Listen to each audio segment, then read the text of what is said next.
So, welcome everyone, and thank you all for joining the 5th European Universities of the Sea CU Blue Talk session. First, few housekeeping rules. This event is organized as a webinar. It is a little bit different than typical Zoom meeting, so you won't be able to directly interact with other participants, but only in chat. So you can write us in chat, you can say hi, where are you coming from? And also there is a question and answer feature which you are invited to use during the talk to ask the questions. All questions will be answered after the end of the presentations. If some of you are interested, we can connect you with video and audio in the question and answer part of today's event. Basically, we are doing this to promote blue economy, and the main connecting medium of the CU Alliance is the sea itself. CU is the glue that binds education, research, business, society, and environment in order to answer the future challenges of the seas. Blue Talks is a series of short expert talks targeted at the broader academic population and representatives of the industry and other stakeholders interested in or active in the blue economy sectors. With the first 4 events, we have touched various topics such as sustainable and innovative use of marine resources in the Baltic Sea, research and governance in the Mediterranean area, tourist behavior in COVID-19 times, and with last event, we touched up on operational oceanography in the upcoming decade. All of the previous talks are available on our YouTube channel. I now invite our Vice Rector and CU Executive Committee member, Professor Leandra Vranješ-Markić, to tell us a few words about CU Vision. Okay, thank you very much. So it's a pleasure to welcome you all on behalf of the University of Split and our CU Alliance. We are very happy that each time we have some new participants to our new series of webinars. And so just a few words to them. Our European University of the Seas, that is our CU Alliance, unites 6 coastal universities that share a common vision. It's University of Cadiz, University of Western Brittany, University of Kiel, University of Gdańsk, University of Split, and University of Malta. We are also joined by our 32 associate partners that comprise research institutes, enterprises, cities, provincial authorities, NGOs, different public entities. And altogether, we are establishing a pan-European institution which has very strong links between teaching, research, innovation, and knowledge transfer, and responsibility for our societies and our environment. We want to create international and multi-sectoral experiences for our students and our researchers. We are, of course, especially focused on our marine and maritime environment based on our position. And with this view, we started the Blue Talks series of webinars that are connected to the topic of blue economy. But we want, through these webinars, to connect our researchers and other interested stakeholders, and thereby discussing research and innovation opportunities, our best practices, but also challenges and solutions for advancing blue growth in our regions and beyond. And this, as Nicola said, is our 5th talk, and we are very happy today to have our 2 colleagues from University of Gdańsk, Hanna Ladkowska and Konrad Ocalewicz, which will bring us back to the topic of blue bioeconomy with a special focus to aquaculture. So I hope you will be as inspired by this webinar, and it will give you some new ideas and maybe seed some new cooperation. So please engage in discussions, remain in touch. Throughout our alliance, we are also engaging in small-scale projects, and maybe this webinar and some discussions can also give you some ideas to get in touch with other colleagues and initiate new cooperations. So thank you very much. Thank you, Leandra. You basically stole the next part of my introduction, and I wish to welcome Hanna and Konrad. Hanna is an experienced project manager of international research projects with a background in marine science. She's working at the Institute of Oceanography, University of Oceanography, and at University of Gdańsk, where she is also representative of university in a submariner network. As some of you maybe remember, we had Angela as our first guest in a Blue Talks event. And Konrad Ocalewicz is assistant professor at the Department of Marine Biology and Ecology at the Institute of Oceanography at the University of Gdansk. And his scientific interests cover a range of issues such as aquaculture, sex determination of differentiation in fish, development of isogenic and clonal fish lines, etc. And I think this today's event will be quite interesting. It's still something a little bit different than the previous events, and with each new event we try to touch on a different topic. So Hanna and Konrad, welcome. The floor is yours. Hanna, you can take over. Okay, thank you very much, Landra and Nicola, for your kind introduction and invitation to join this event. And please let me share my screen.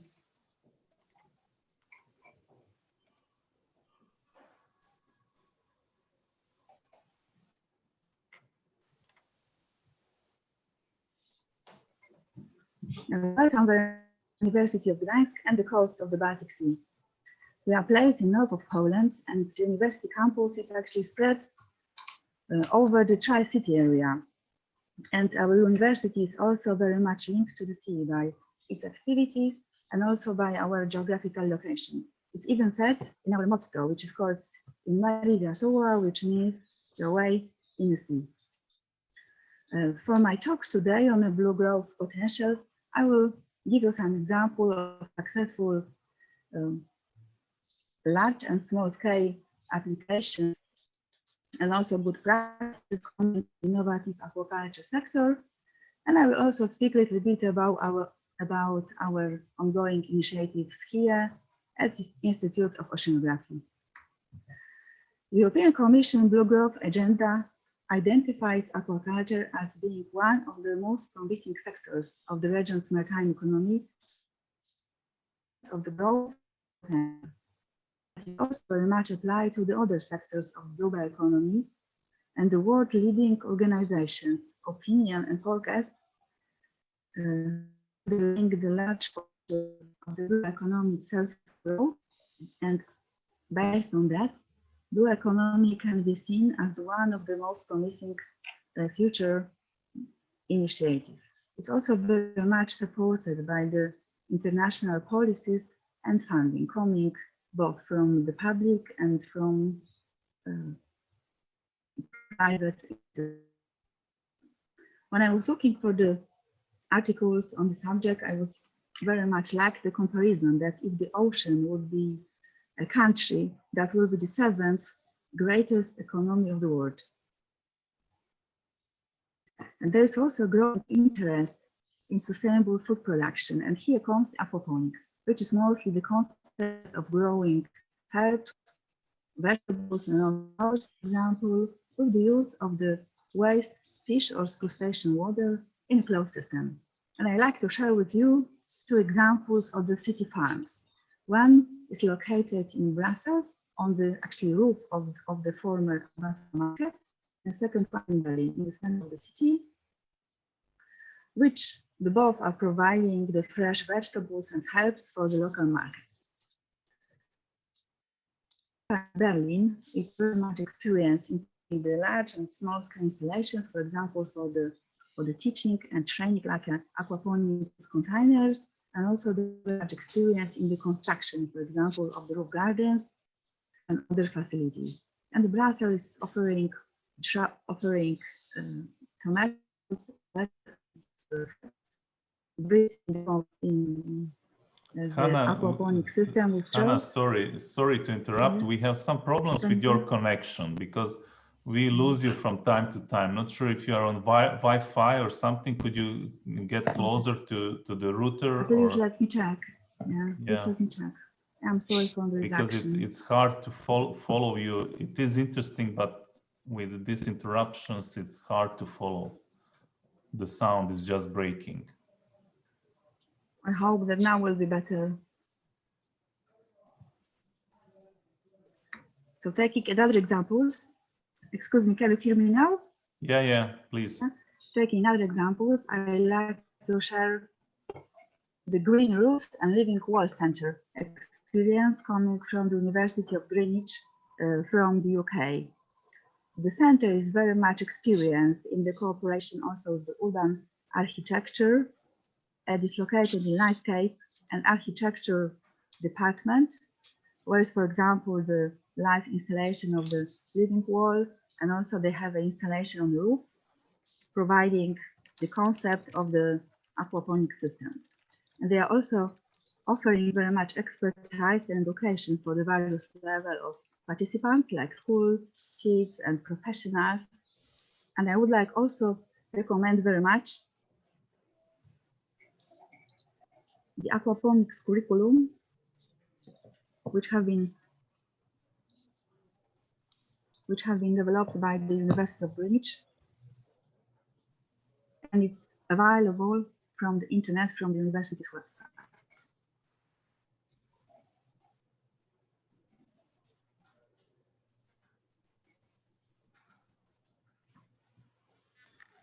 We are losing you, Hanna, sorry.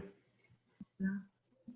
Maybe Konrad, you can take over, and maybe Hanna, if you can try to connect somehow differently or get closer to the Wi-Fi access point, or try to connect with a cable or something, not sure. Because it's really hard to follow, the sound is breaking.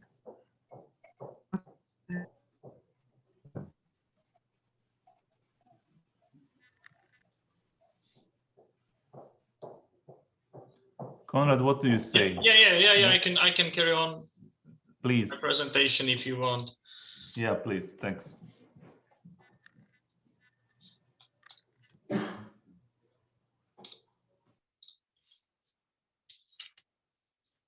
Is that okay? You see my slide?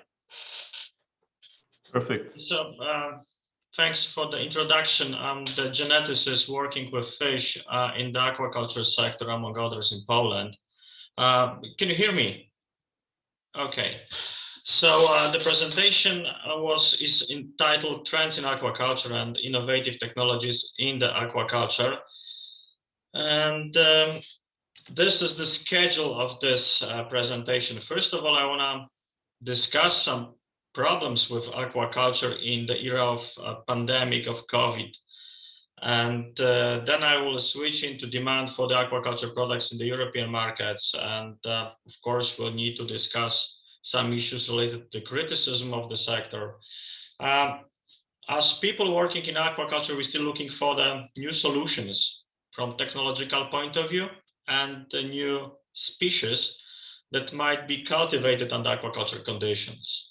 Let me start with the situation that concerns the pandemic situation in the European Union. This table shows you what is the difference between 70s and our time right now. When we speak about production of fish or production of aquaculture in the world, this is 20 countries of the highest production in 70s and 20 countries of the highest production right now. You see the difference. In the 70s, we have several countries from Europe that were top producers in the world aquaculture. Right now, we have only 2 such countries, and only one of them is from the European Union, it's Spain. So this is the difference. Situation has changed completely, I would say. Most of the fish or seafood we have on our tables or plates in Europe right now are imported. So it's easy to imagine what happened when the COVID entered Europe in last year. Many major seafood consuming European countries like Spain, like Italy, I'm not so sure about Croatia, Portugal, of course, France the same, have been hit by the pandemic situations. Export-import was dependent on the transportation by aviation or the transport on the roads. And when the lockdown was a real threat in the European Union, the import and export of the products from aquaculture and fish feed and substrate to produce fish feed, everything was decreased. The seafood producers and the aquaculture producers the production of the entire sector was also limited because of the distance, because of the issues related to the restaurants, fishmongers, bars, etc., that were closed down. The same with the transportation of the products from the place they were produced to the customers. So this is the example of, I think, one of the biggest hatchery in Poland and in this part of Europe. The hatchery which is producing a lot of eggs of salmonid fish species and selling the eggs to about 100 countries in the world. And before COVID, the business was running perfectly. After the limitations and the aviation transportation in last year in March, April, May, and June, they had to decrease production of the eggs to, like, I don't know, 10% of the total production they had before pandemic. So it's not the only problem, the decreasing of the production, because the year before they produced a lot of fish. They needed to do something with the fish. There were not a lot of restaurants, bars open that time. So you need to consider what to do with the products already produced by the aquaculture sector.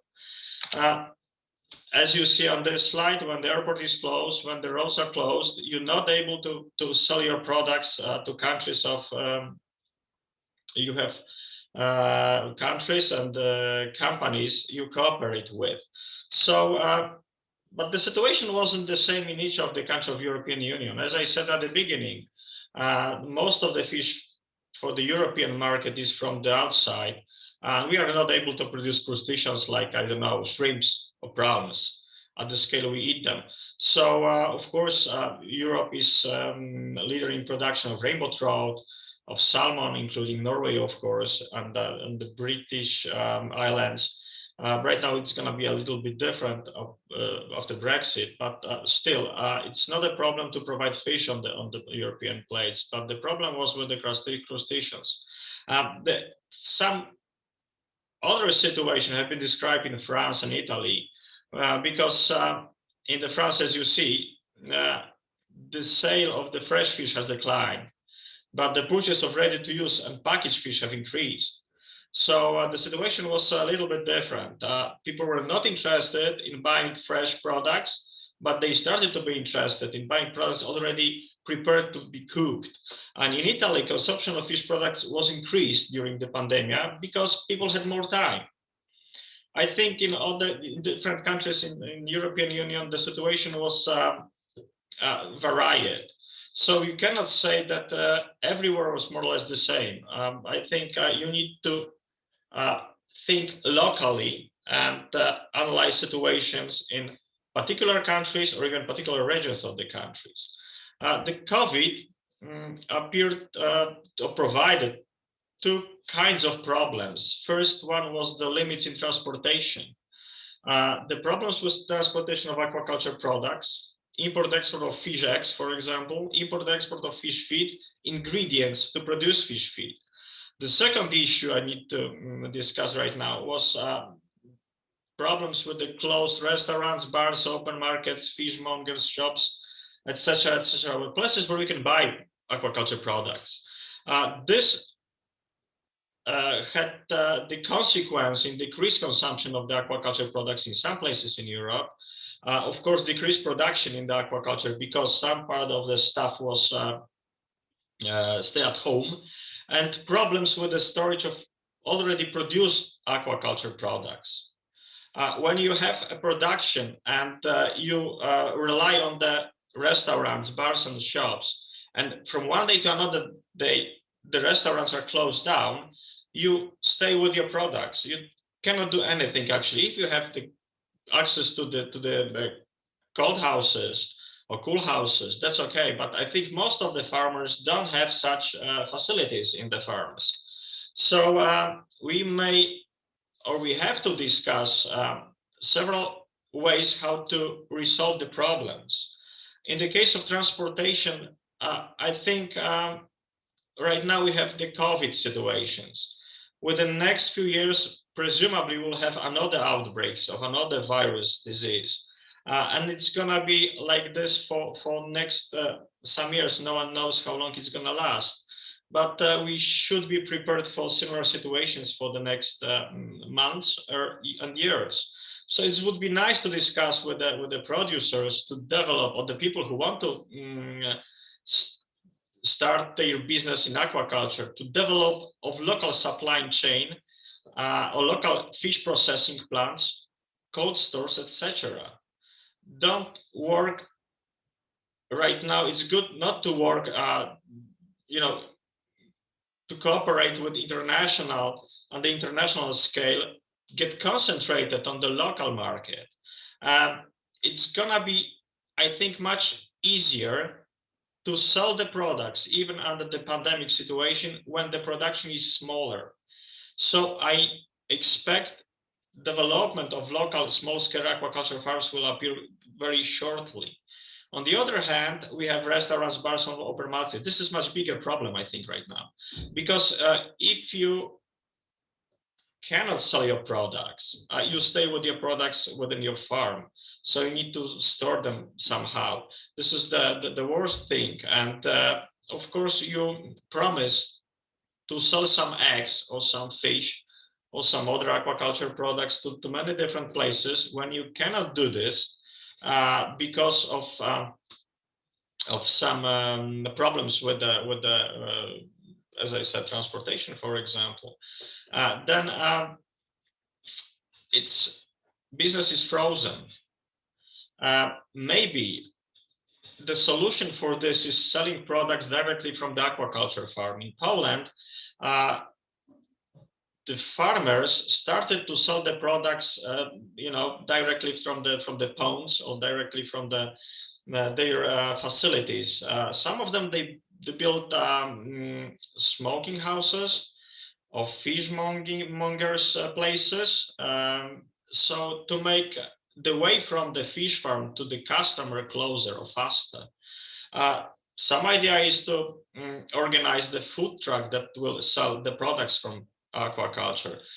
Still, this is the problem of legislation. What is gonna be closed down? What's gonna be acceptable for the selling products on the streets, for example? The aquaculture is still developing in the world, and the problem is that it is developing everywhere but in the European Union. The stagnation has been discussed for many organizations, universities, and aquaculture producers. We have some potential. I'm not so sure if the potential is, I'm talking about Eastern Europe and Central Europe. I'm not so sure about the marine aquaculture development in our region. I'm pretty sure that we will be able to increase the production of the, for example, salmonid fish species that are produced right now in Poland, and the production is on a significant scale, using a recirculating system instead of traditional ponds. This is one way, and of course, developing of aquaculture needs to be discussed in the context of criticism of the sector. Last 5 or 6 years, there were a lot of problems with articles in the newspapers, in the magazines, movies in the YouTube and the television about the impact of aquaculture on the natural resources. And of course, we need to consider, when we want to develop aquaculture, we need to consider the problems or the issues related to pollution that originated from the fish production, for example, the exploitation of the living resources, quality of the food from aquaculture, and of course, we need to discuss protection of the wild stocks, because there are some questions or voices that fish that escape from the cages or from the fish farm can, let's say, genetically pollute the wild stocks. And that's true. We need to consider production of the, for example, sterile fish that are, you know, very safe for the wild stocks. The aquaculture, of course, gives the possibility to make the blue economy a real issue. Of course, aquaculture is a production of food and nutrition. Of course, aquaculture gives us chance to fight against poverty, make some possible growth of the local economy of the or national economy. But we need to remember about the environment and the sustainability of the products we are producing. The climate has changed and is going to be changed. I'm not so sure about the direction, it depends, but we need to consider this as well. And as I said at the beginning of my talk, we are developing aquaculture, and the pace of this development in European Union or in Europe is not as fast as in the other places in the world. Taking into account all these critics related to the development of aquaculture, the Sea Technology magazine proposed top aquaculture trends for 2020. So that we can divide these issues for two, like new technologies and new species for the aquaculture. Of course, people are or will be interested in keeping organisms that are resistant to the climate change. You have the issue of climate change resistant mussels. We would like to produce microalgae oil. This is related to the discussion about aquaculture and production of fish feed from the ocean fish. We capture fish to produce fish feed to feed another fish species, the salmon case. We would like to increase production of new organisms like sea urchin, for example. The open ocean aquaculture is not the case in Europe, I think. The cages, the floating cages, it's good for the other aquans, not for the Baltic Sea. We can forget about it. But anyway, as I said, new technologies versus new species, this is something we need to discuss. And I started to consider what kind of new species could be considered for the production in the developing aquaculture in Poland. Right now, you see, when we talk about European Union, this is what we produce right now. In fish, we have Atlantic salmon, rainbow trout, and common carp, sea bass, and the rest of the organisms, my oysters, shells, and tuna fish as well. And I'm not so sure if there is some space for other species right now. There was a project that was financed by European Union, by European Commission some years ago, and several universities where the partners of aquaculture were involved in the project, and they proposed some new species they could be produced under aquaculture conditions in the future. This is micro, gray amberjack, pike perch, Atlantic halibut, ragfish, gray mullet, maybe perch. And in the context of aquaculture in Central and Eastern Europe, I would love to concentrate on these two species, which is pike perch and perch. Because I think if we talk about the potential of this species, only these two could be cultivated right now in the aquaculture in the north part of Europe. This is how global capture of the pike perch looks like. It was kind of stable, and but decreasing. The aquaculture of this species is developing quite fast. The problem is right now, I think that we still have a lot of fish in the lakes, and the price of the fish from the wild is still lower than the price of the fish from the aquaculture. So we need a lot of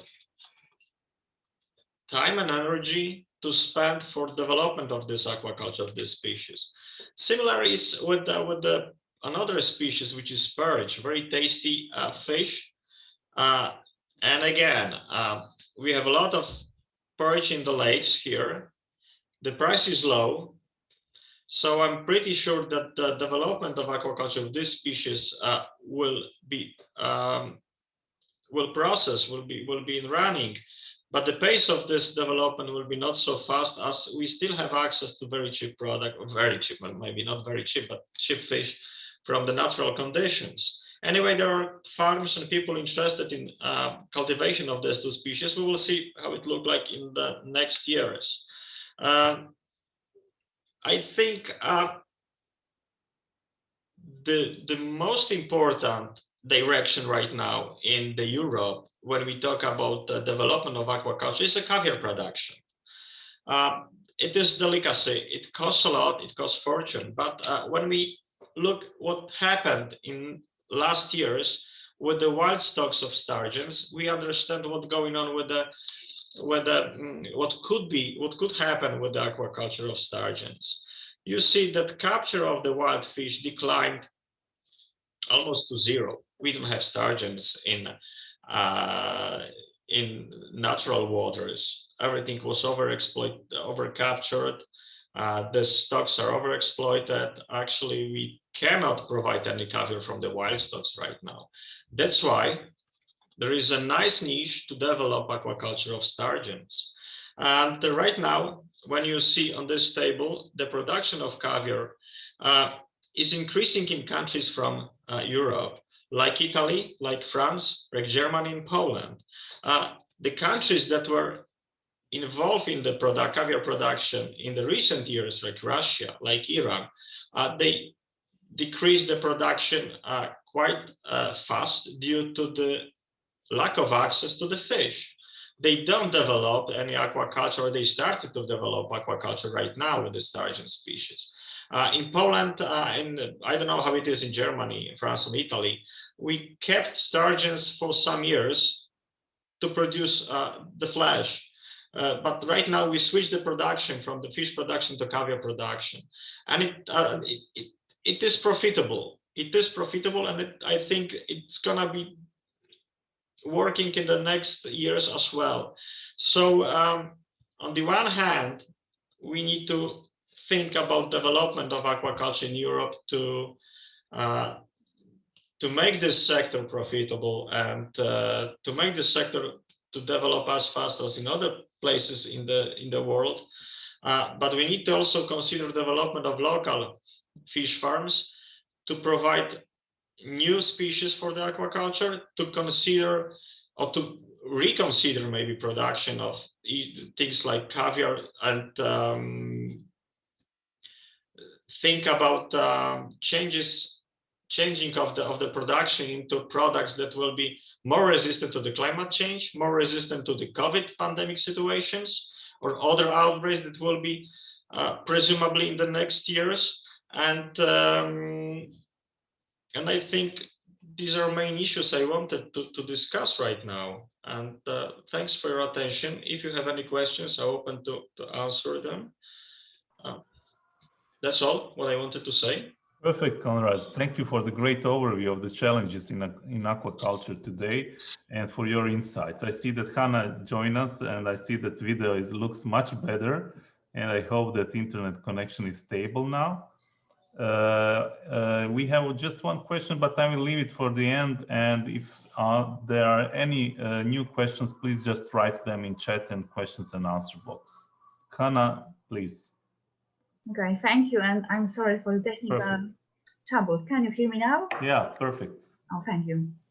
And when shall I start again? From the beginning, or shall I continue from aquaponics? Yeah, we have enough time, so you can start from the beginning, because the sound was terrible from the start. I was just decent. Oh, I'm sorry, didn't want to interrupt you. I didn't really expect you, but I tried a couple of times. Okay, let me share my screen again.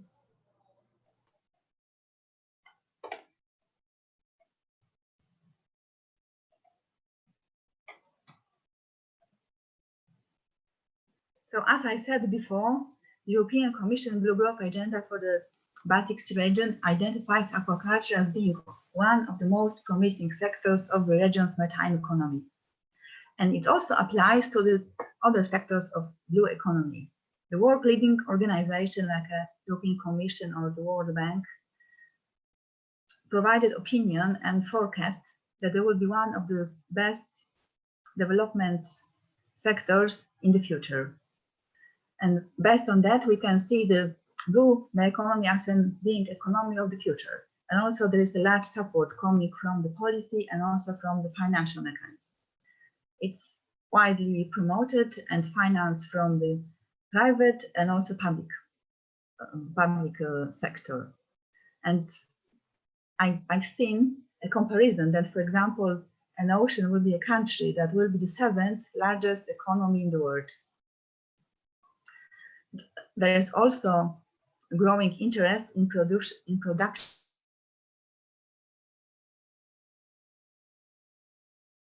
of sustainable food aquaponics. There are, for example, oh,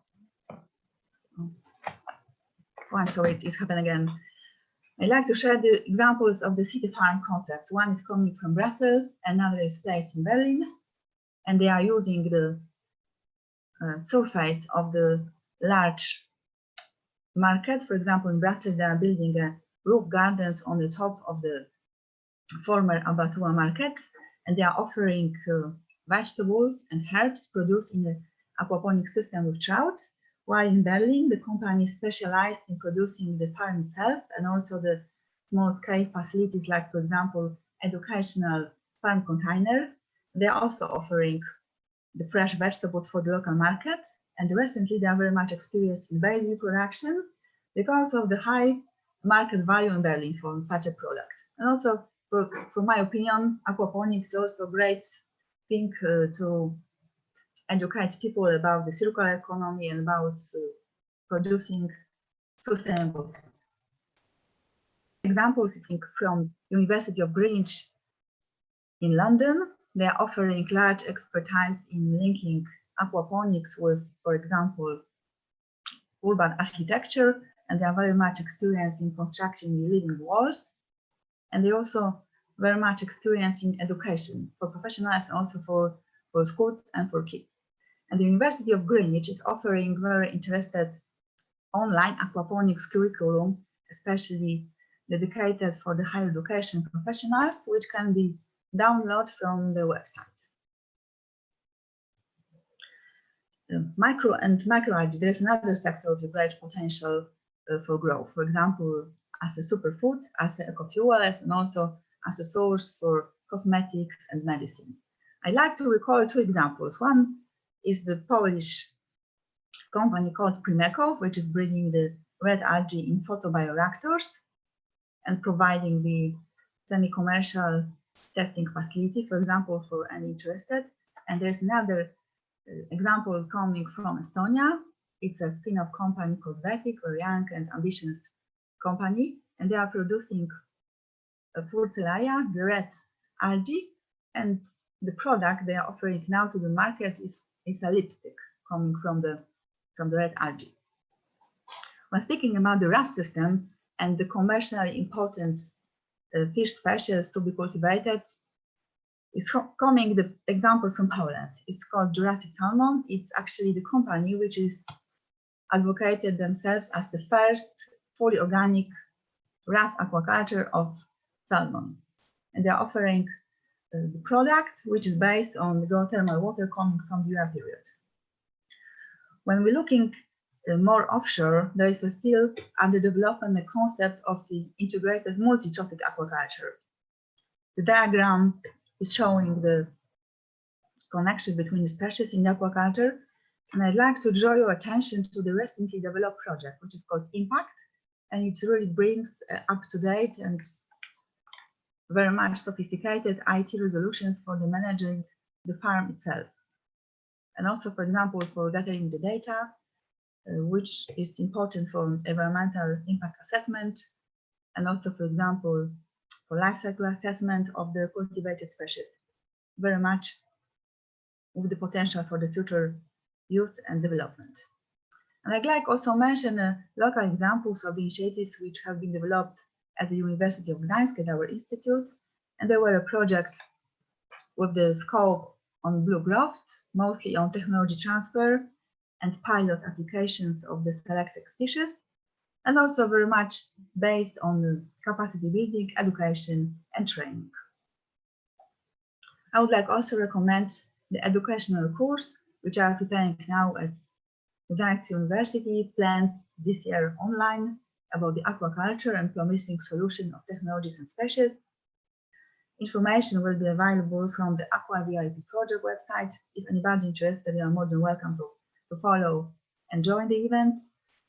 And we built the program and idea of the school based on the previous experience we had in the previous Aquatech project, when we are organizing the summer school dedicated strictly to the white leg shrimp cultivation, about the whole process, like importing larvae, organizing the facility, etc.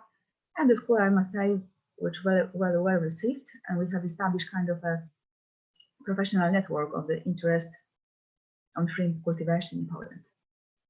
I would like to also draw attention to the Western educational program at Gdańsk University and our faculty, which is called Aquaculture Business and Technology, and is offering a bachelor program for the students, really based on the practical skills. And I'd like also to underline that the project and the program have been developed with the help of practitioners.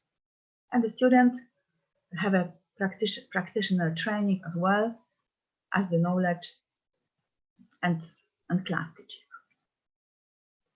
Based on our experience, we are also offering for a daily basis the support in training activities and promotion.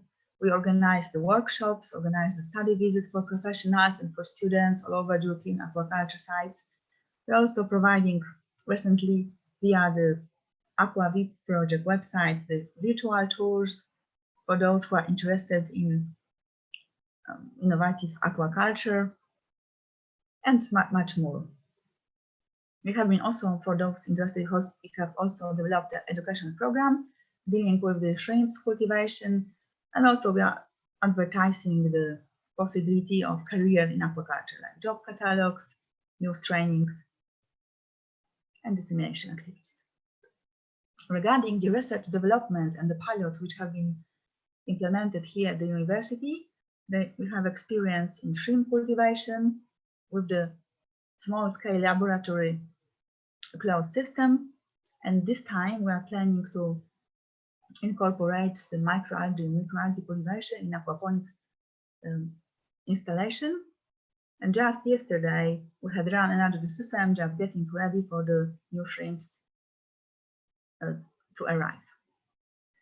This project and this research and development activities we are organizing in the cooperation of with our partners, for example, with Klaipėda Science and Technology Park and also with Klaipėda University, which are developing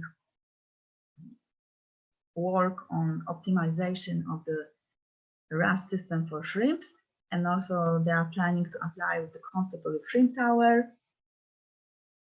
and with our German colleagues from the Rostock University, who has a large fish glasshouse, the facility for aquaponics, and they are for the daily basis, they are cultivated the African catfish with the combination with tomato and flowers.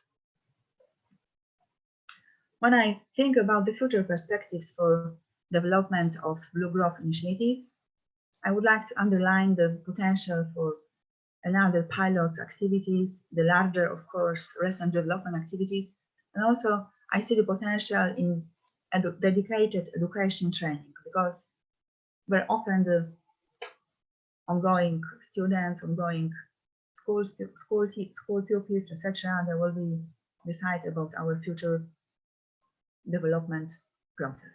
And I would like to mention that, for example, the potential of further development of marine species aquaculture in the circulating aquaculture system, and also another work on animal and plant production of aquaponic system.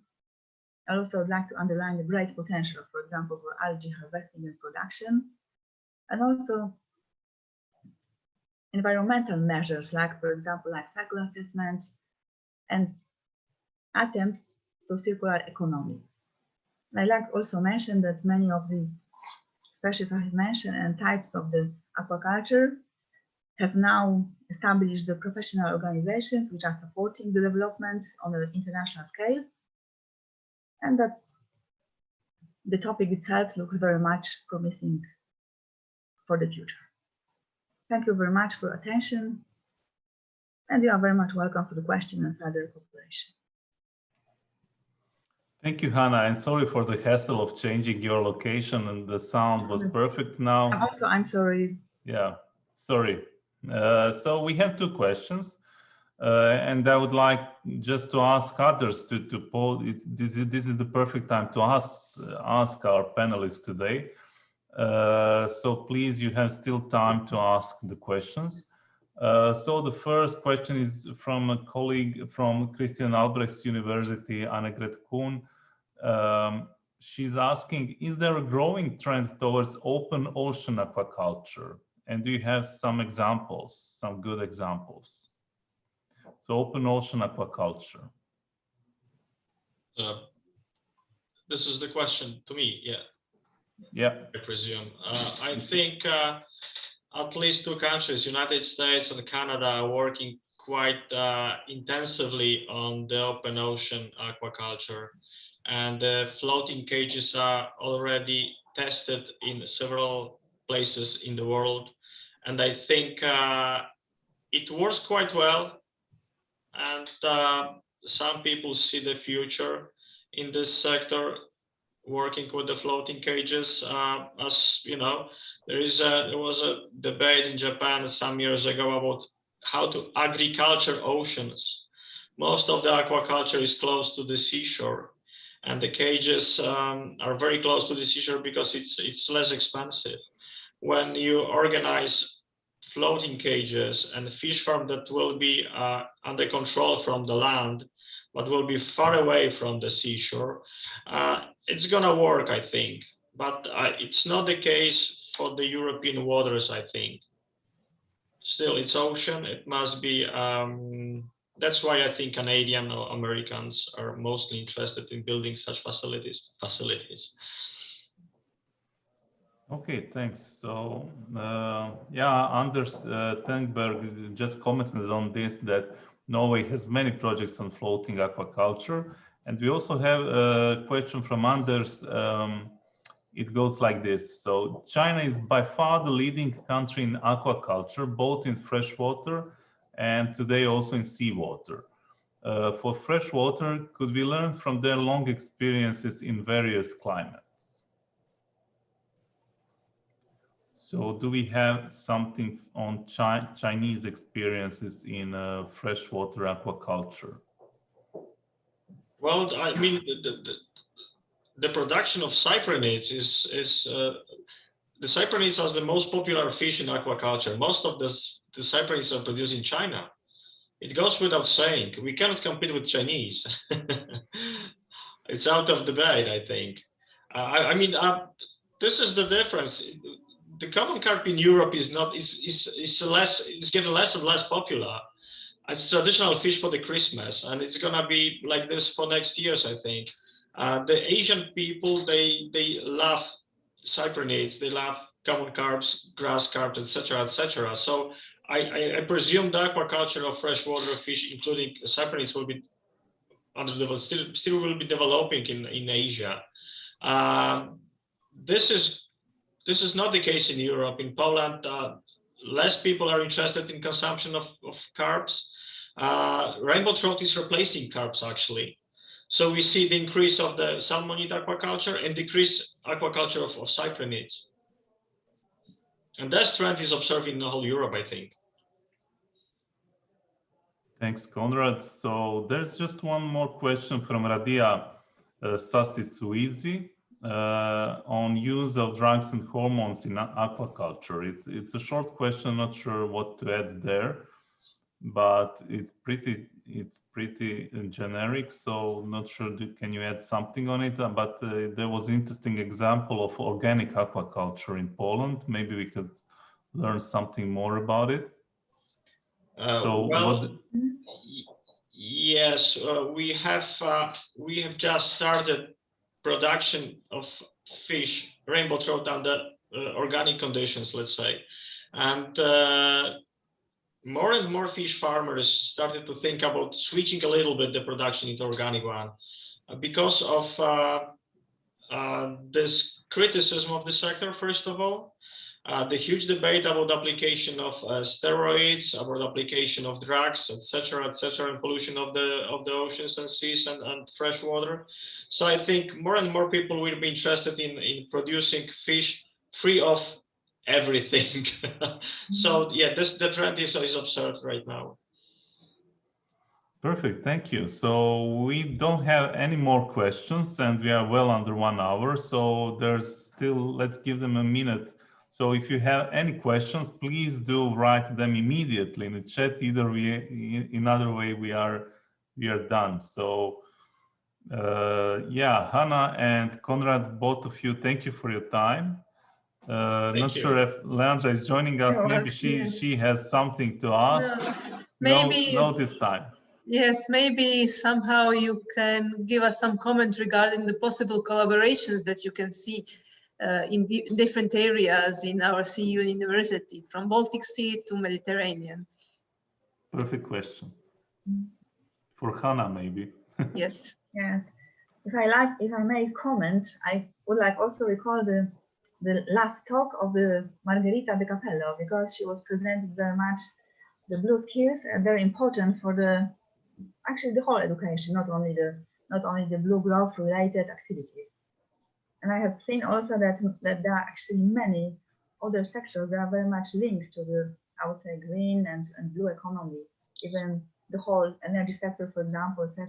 So I've even seen sometimes the advertisement that electricians are obliged to have the basic knowledge about the sustainability aspects and also about the green and growth economy. So, for example, to use the energy sources properly. So that's, for me personally, there's a very great comparison between Mediterranean countries and the, I would say, colder North European countries, especially in the selection of the species and techniques, because they cannot apply actually, unfortunately, both in one way. So I'm really looking forward. And for example, within our consortium, I see the large potential for the joint education activities. That's from my side. Perfect.